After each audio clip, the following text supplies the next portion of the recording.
Pemirsa, setiap bus yang akan mengantar jamaah calon haji dari Asrama Haji Embarkasi Banjarmasin di Jalan Ayani Pal 29 Banjarbaru, Kalimantan Selatan menuju Bandara Internasional Samsudin Nur Banjarmasin di Banjarbaru dipasangi stiker baik di bagian bagasi maupun di kedua pintu masuk dan keluar bus oleh petugas dari kantor wilayah Kementerian Hukum dan HAM Kalimantan Selatan.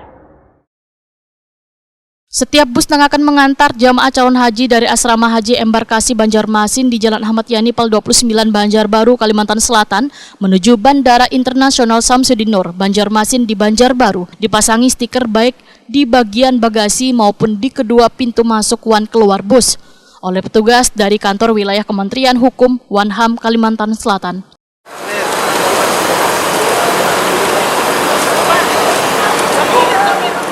Intelijen udah ngeluarin aman.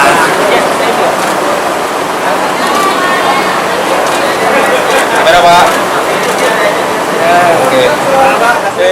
Kepala Kantor Wilayah Kemenkumham Kalimantan Selatan, Faisal Ali Waitakon di Prima TV di sela-sela keberangkatan ratusan jamaah haji Kloter 1 yang berasal Kabupaten Banjar di Asrama Haji Banjarmasin tengah hari Senin 29 Mei 2023. Berharap beban jamaah calon haji dalam keadaan sehat wan menjadi haji mabrur, serta tetap memperhatikan dokumen perjalanan. Faisal Ali memadahkan persyaratan yang ditangani kantor wilayah Kemenkumham Kalimantan Selatan bagi jamaah keluar negeri atau pergi haji berjalan lancar. Kami menjalankan tusi kepala kantor wilayah Kemenkumham terkait pemberangkatan haji ini kloter pertama ini yaitu clearance. Clearance itu persyaratan keluar negeri. Jadi persyaratan itu paspornya, utamanya, semuanya clean and clear semuanya. Selama ini tidak ada didapati masalah ya Pak ya? Ya? Selama ini tidak ada didapati masalah ya Pak? Alhamdulillah sampai saat ini tidak ada masalah dari kloter 1 sampai 14. Ini sudah ada, tinggal implementasi di lapangan nanti kita lihat. Makanya kami tadi pantau. Jadi kami siap sepenuhnya mendukung para jemaah haji ke rumah Allah.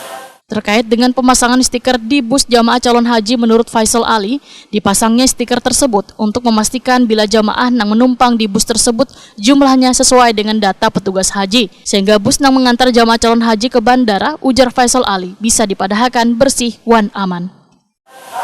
Pak, tadi sempat dipasang stiker untuk itu apa Pak? Maksudnya Pak? Untuk clearance bahwa itu jumlahnya pas sesuai dengan hasil pemeriksaan semua di dalam bus. Ketika udah masuk tidak boleh keluar lagi. Nah, itu karena keselamatan mereka itu sendiri. Ini termasuk dari Provinsi Kalteng juga Pak? Di wilayah Bapak? Kalteng. Ya.